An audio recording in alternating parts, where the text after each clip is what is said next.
Idza zulzilatil ardu zilzalaha, bila sudah digoncangkan bumi itu, wa akhrajatil ardu athqalaha, dan dia menggoncangkan lalu keluarlah isi yang ada di dalamnya.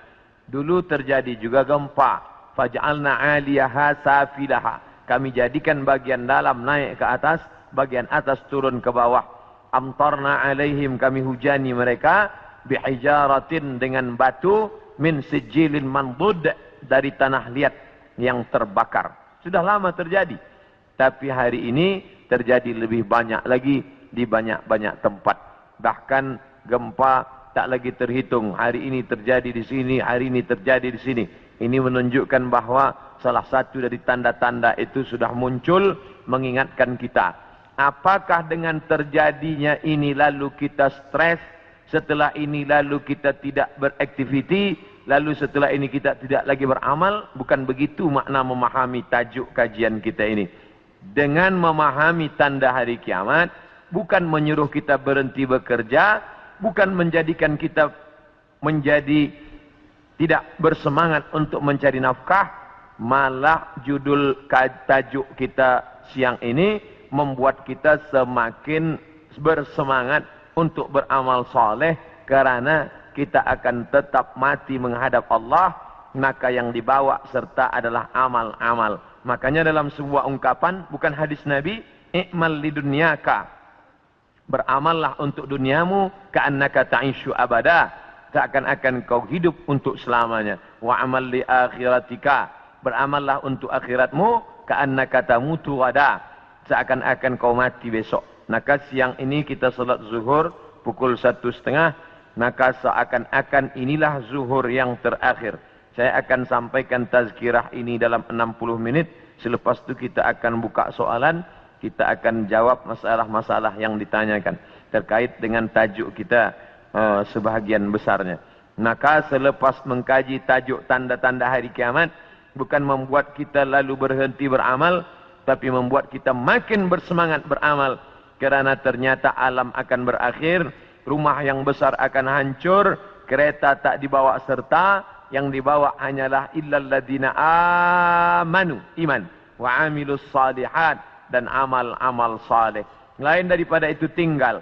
Maka bagi sesiapa saja yang ikut tajuk kajian kita ini, selepas ini bertambah amalnya, bertambah khusyuknya, bertambah takutnya, itulah orang yang berhasil. Adapun selepas ini tak ada perubahan apa-apa, biasa sahaja, maka termasuk orang-orang yang mubazir.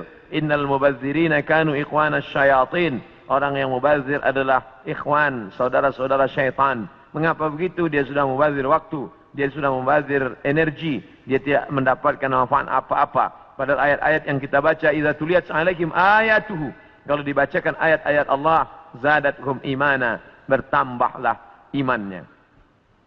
Dari dua tanda ini ada perbezaan. Tanda yang pertama tidak tampak, ilmu dicabut. Tidak nampak mana ilmu yang dicabut, mana ilmu yang kekal. Yang kedua, zalazil, gempa. Ini nampak, bisa dirasakan. Berapa skala Richter? Ini semua orang tahu. Bahkan bergoncang. Ada kaca yang pecah, ada dinding rumah yang retak. Itu terjadi belakangan ini lebih banyak lagi signal pertanda bahwa Allah Subhanahu wa taala akan mengakhiri dunia ini. Lalu kemudian berikutnya adalah wa yataqarabuz zaman. Zaman, masa, waktu, yataqarab, saling mendekati. Apa makna saling mendekati? Tidak lagi terasa. Baru saja hari Jumat, esok hari kita sudah salat Jumat. Baru saja Idul Adha, kita sudah membeli kambing dan sapi untuk Idul Adha berikutnya. Baru saja lepas Idul Fitri, sudah bersiap-siap lagi hendak memasuki bulan Ramadan. Itu kita rasakan sekarang. Apakah sebenarnya waktu itu berkurang? Waktu tidak berkurang. 24 jam, 12 jam siang, 12 jam malam. Dari dulu sampai begitu. Lalu mengapa terasa yataqarabuz zaman?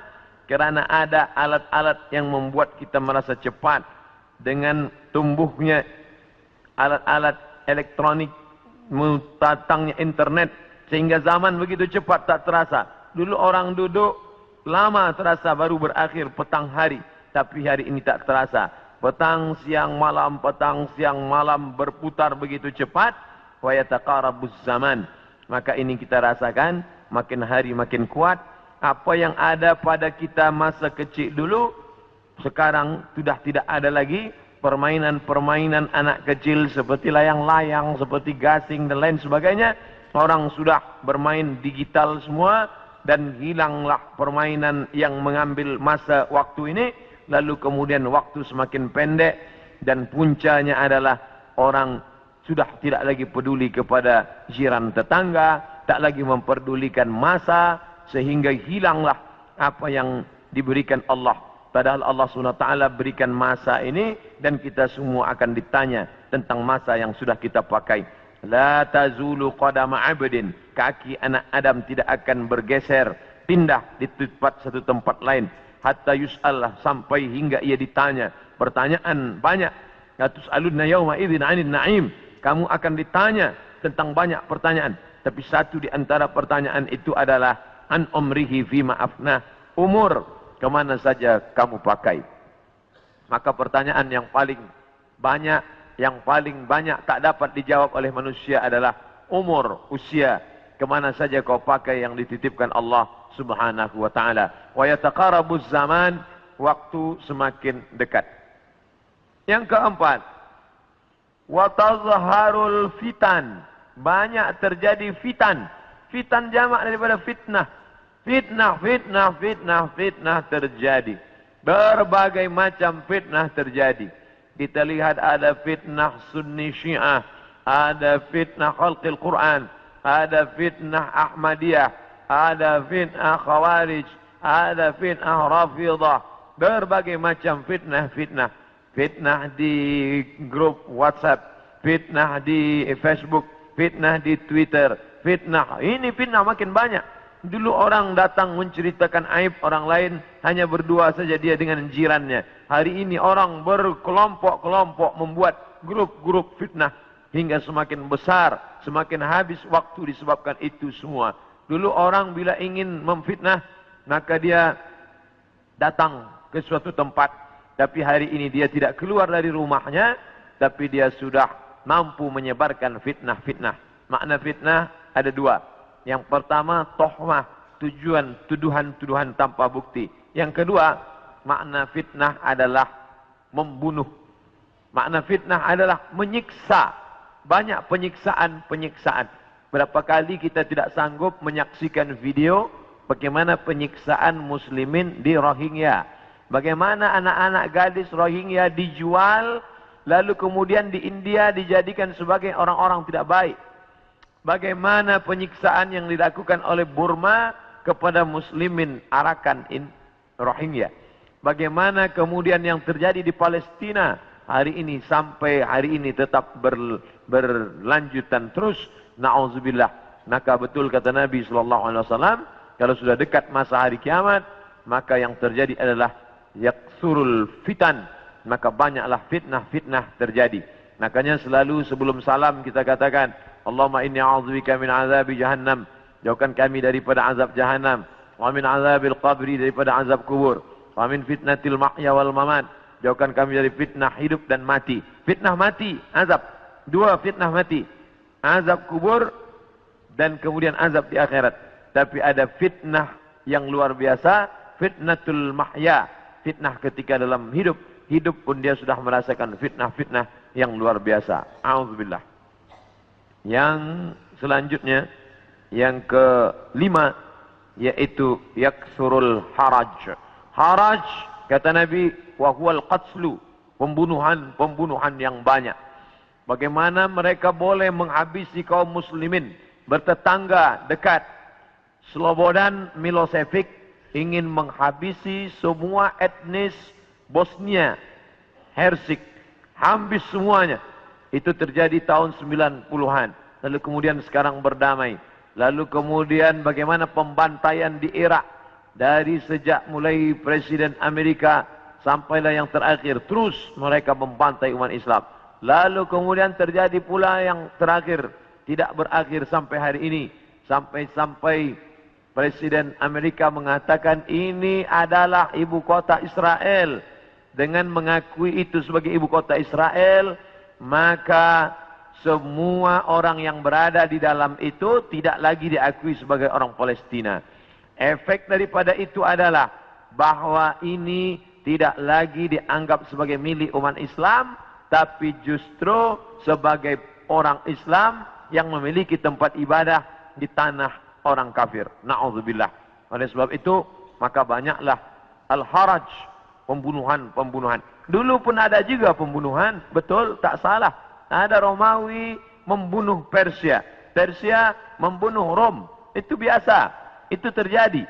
Tapi zaman sekarang, pembunuhan merajalela karena alat untuk membunuh itu diciptakan lebih banyak. Senjata-senjata dari besi diciptakan lebih banyak lagi untuk menghabisi umat manusia. Maka itulah yang dikatakan Nabi, yakfirul haraj. Apa salah kita? Mengapa kita dihidupkan Allah di zaman ini? Mengapa kita tak hidup di zaman Abu Bakar, Umar, Uthman, wa Ali? Maka ada kabar gembira dari Nabi SAW. Al-ibadatu fil haraj. Orang yang tetap istiqamah beribadah fil haraj.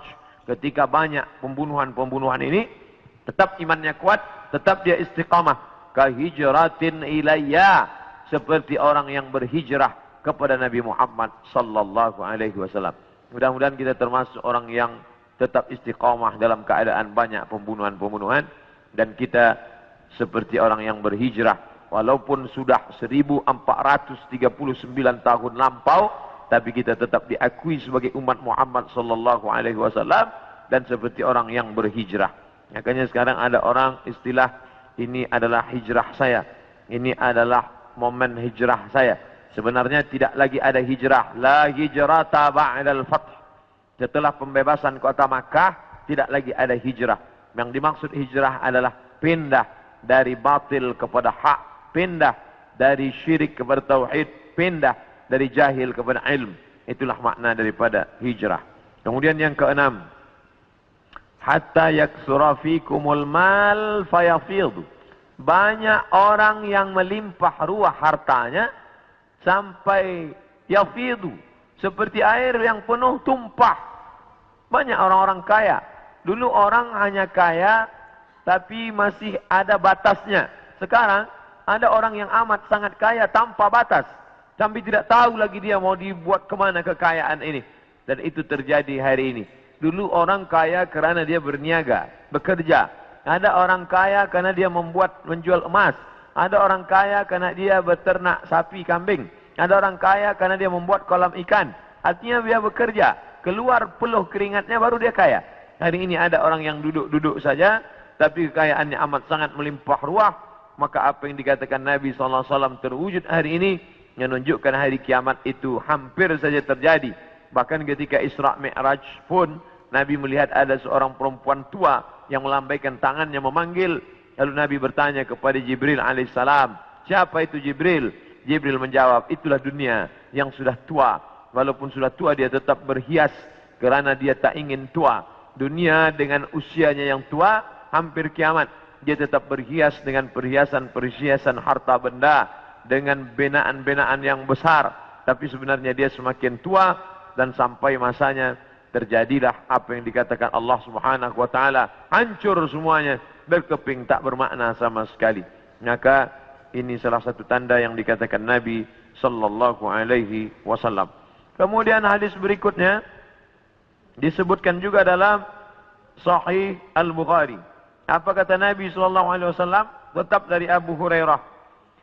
La taqumus sa'ah, tidak terjadi hari kiamat hatta yanzila fikum ibnu Maryam, sampai datang anak Maryam.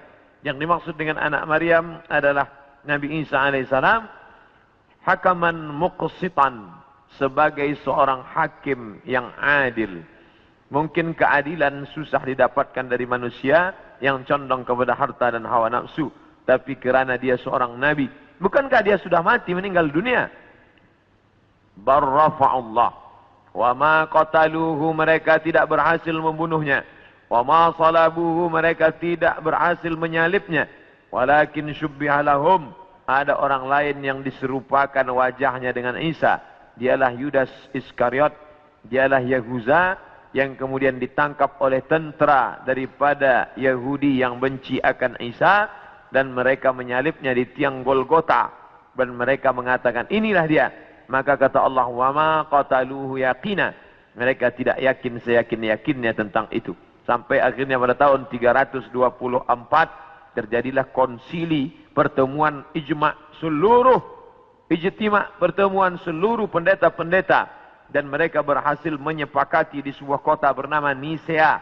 Sekarang letaknya di Turki. Yang dulu kota itu besar dibina oleh seorang raja bernama Konstantinopel, yang kemudian kota itu dirubah oleh Muhammad Al-Fatih menjadi kota Islambul.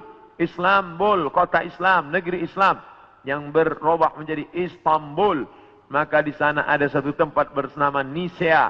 Di Nisea inilah mereka bersepakat bahwa Isa adalah anak Tuhan. Bagian, padahal itu tidak ada disebutkan dalam Injil, tidak ada dalam wahyu Allah Subhanahu wa taala. Yu'arrifunal kalima amma wadhihi, mereka merubah-rubah kalimat yang ada dalam kitab suci sesuai dengan kemauan kehendak hawa nafsu mereka. Maka mereka tidak berhasil membunuhnya. Barrafa'allah, Allah mengangkatnya, dan dia belum meninggal dunia sampai masanya menjelang hari kiamat. Nabi Muhammad SAW bercerita bahwa Nabi Isa ini akan turun menjadi pemimpin yang adil. Apakah dia membawa syariat baru lalu menasakh syariat Muhammad SAW? Tidak. Dia menghidupkan lagi sunnah-sunnah Rasulullah SAW. Dia menjadi imam di masjid. Dia mengajak orang solat berjamaah. Dia tetap menegakkan syariat Muhammad. Dia tidak menasakh apapun, kerana dia datang sesudah Nabi Muhammad. Maka dia sendiri pun ikut syariat Nabi Muhammad sallallahu alaihi wasallam. Dia tidak hanya sebagai seorang ulama, dia tidak hanya sebagai orang yang faham agama, tapi dia menjadi hakaman muqsitan, sebagai pemimpin yang adil yang akan memimpin dunia. Bila ini terjadi, maka hari kiamat akan segera tiba. Ini termasuk tanda yang fisik, yang nampak, yang orangnya langsung. Tempat turunnya disebutkan di sebuah masjid bermenara warna putih di Damaskus, Syam. Maka di antara doa Nabi SAW, Allahumma barik lana fi Syamina, Allahumma barik lana fi Syamina. Ya Allah, berikanlah berkah di negeri Syam. Negeri Syam disebut negeri yang penuh dengan barakah. Subhanalladzi asra bi'amrihi lailan minal masjidil haram ilal masjidil aqsa alladzi barakna haulahu. Kami berkahi tempat itu linuriyahu min ayatina, karena kami ingin menunjukkan ayat-ayat kami kepada orang yang tidak percaya kepada ayat-ayat. Bahwa Nabi Isa datang tidak membawa syariat baru, tapi dia membatalkan syariat yang sudah dirubah oleh para pendeta. Di antaranya mereka mengatakan bahwa Nabi Isa meninggal dunia tergantung di pelang salib. Maka dibantah. Fayaksirus salib, dia menghancurkan salib. Salib bahasa Arab, salib bahasa kita, palang salib. Maka Nabi Isa datang menghancurkan salib. Ini menunjukkan bahwa akidah salib itu batil, tidak dibenarkan. Karena andai dia benar, pasti Nabi Isa melanjutkannya. Yang menghancurkannya Nabi Isa sendiri. Yang mengatakan itu patung dia, maka itu dibantah oleh Al-Quran. Wa ma qataluhu, mereka tidak membunuhnya. Wa ma salabuhu, mereka tidak menyalibnya. Walakin syubbiha lahum, ada orang lain yang diserupakan dengannya. Bila ada orang berkata, kamu jangan kaji-kaji agama kami, jangan bahas-bahas agama kami, urus sajalah agama kamu. Lakum dinukum waliyadin. Kami tidak mungkin membahas agama kamu kalau Allah tidak menyebutkannya dalam Al-Quran. Allah menyebutkan tentang yang kamu katakan sebagai Tuhan itu dalam beberapa surah. Al-Fatihah, Al-Baqarah, Ali Imran. Ali keluarga. Imran punya anak bernama Maryam. Maryam punya anak laki-laki bernama Isa. Dan Imran punya istri bernama Hannah.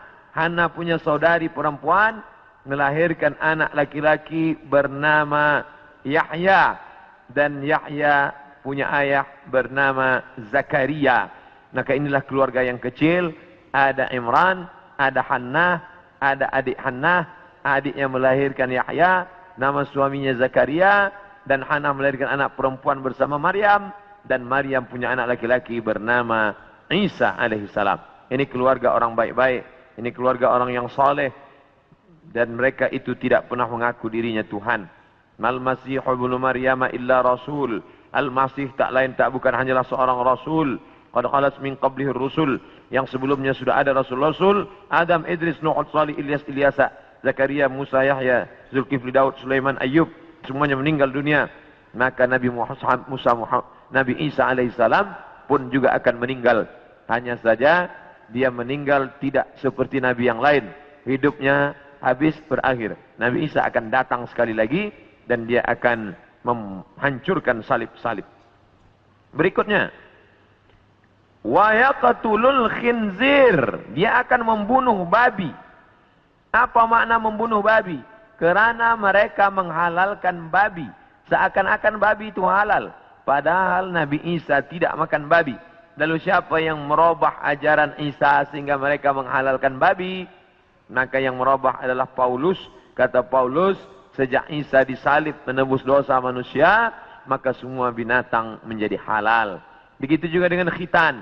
Nabi Ibrahim berkhitan, turun kepada Nabi Musa berkhitan, turun kepada Nabi Isa berkhitan. Tapi dispesongkan, diselewengkan oleh Paulus. Paulus yang bernama Saul, tidak pernah belajar kepada Isa, tapi lalu kemudian mengaku diangkat sebagai rasul oleh Isa, maka disebut namanya dengan Rasul Paulus. Maka ini dibantah oleh Al-Quran sama sekali. Maka Ibrahimu Yahudian, Ibrahim bukan Yahudi, wala Nasranian, Ibrahim bukan Nasrani, walakin syubbiha lahum, walakin kana hanifan musliman, dia seorang muslim, hanifan, condong kepada kebenaran, musliman, muslim, wa ma kana minal musyrikin, dia tidak mempersekutukan Allah subhanahu wa ta'ala. Sedangkan Yahudi dan Nasrani mempersekutukan Allah. Yahudi mempersekutukan Allah dengan Uzair. Wa qalatil yahudu Uzairun ibnullah. Orang Yahudi berkata Uzair anak Allah. Sedangkan Nasrani mempersekutukan Allah dengan Yesus, dengan Isa. Wa qala an-nasara al-masih ibnullah. Nasrani berkata Al-Masih anak Allah. Maka Al-Quran membantah. Bila ada orang mengatakan jangan kaji-kaji tentang agama orang lain, kita tidak mengkaji agama orang lain. Kita sedang mengkaji Al-Quran, kitab suci kita yang bercerita tentang penyelewengan ajaran Nabi Isa alaihissalam. Ini mesti diluruskan. Karena yang kita kaji adalah Al-Quran dan sunnah Nabi Muhammad sallallahu alaihi wasallam. Wa yada'ul jizyah. Nabi membatalkan jizyah, upeti, pajak yang sebelumnya diterapkan oleh Raja Romawi dan Persia. Mereka hidup dengan cawan-cawan emas, pakaian sutra, tempat tidur yang tebal, dengan banyak-banyak pasangan, dengan istana yang megah. Padahal dari cukai, dari pajak yang dikutip dari setiap masyarakat. Maka datanglah Nabi Isa alaihissalam membantah itu semua perbuatan yang batil, bahwa itu perbuatan zalim, menganiaya orang susah. Maka dia menghapuskan itu, wa yada'ul jizyah wa yafidul mala hatta la yaqbaluhu ahadun, dan kemudian dia membagikan harta sampai tidak ada satupun yang mau menerimanya. Apa makna dia membagi harta tak ada orang mau menerima? Kerana orang sudah merasa cukup, tidak lagi merasa perlu banyak. Kerana masalah harta ini tidak ada batasnya.